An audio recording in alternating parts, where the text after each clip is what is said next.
Hey guys, and welcome to the Fish Room. I'm Rachel O'Leary, and as I mentioned in a previous video, I'm getting ready to go away for about 2.5, almost 3 weeks.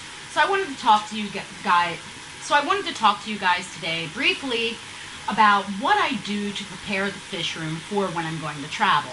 Now, the vast majority of the time that I travel, it's simply for a weekend or a long weekend, and in those instances, I don't do anything. I have someone walk through the fish room simply to check for mechanical failure with any of the pumps or any disaster, things like that, but otherwise I don't have the fish fed at all. In fact, generally speaking, unless I'm traveling for up to 2 weeks or longer, which almost never happens, I have very little done in the fish room. Now, this trip is different because it's going to be quite a bit longer. In anticipation of traveling, I always do water changes on every aquarium. Now, when you're deciding whether or not to have an aquarium fed, you have to take into consideration a few factors. What size is the aquarium? What fish are in the aquarium? Is the aquarium planted? How old are the fish? Are they breeding fish? Are they baby fish? And what sort of waste production do they have? It's also important to make sure that you're extremely careful about portioning your foods for anyone who is maybe less experienced that might be taking care of your critters. Now, for me, this is a new thing because I'm going to have my daughters take care of my aquariums. And they are very responsible kids, but I want to set them up for success. And this video will help them as well as hopefully some of you. In order to label all of the aquariums that I have in a way that it'll be easy for them to remember, I decided to go with color-coded painter's tape or masking tape. I have both blue and green, and I'm going to label the tanks with that tape in order for them to know which ones are higher priority to feed. You see, many of my aquariums do have breeding or baby fish, and those need to be fed way more frequently than tanks that have mature fish or my tanks that house shrimp. In fact, I won't have the shrimp tanks fed at all. And aquariums that are heavily planted that only have more mature fish, I'll probably only have fed once a week. The thought process behind this is it's much more likely for someone who's inexperienced with feeding aquariums to overfeed our aquariums, and that can be way more detrimental than them not having enough food, at least in the short term.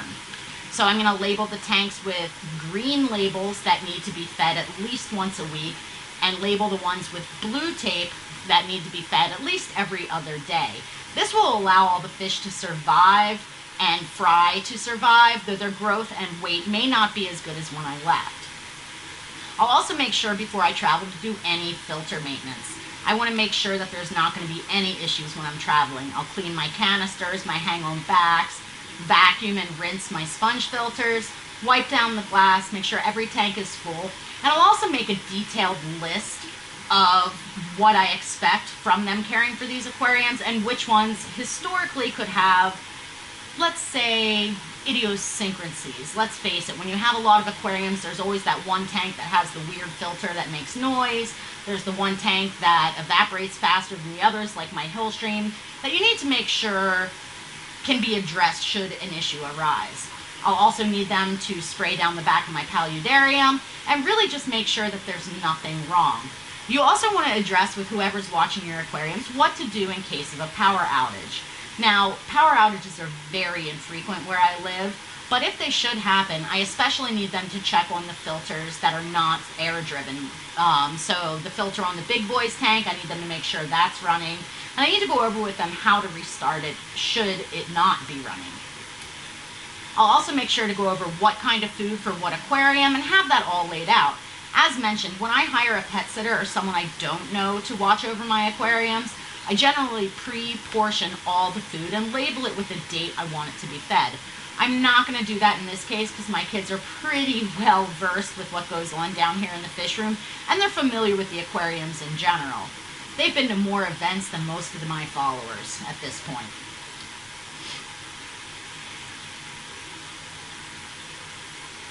Otherwise, I just do regular maintenance. I don't feed heavily before I leave. I just feed normally.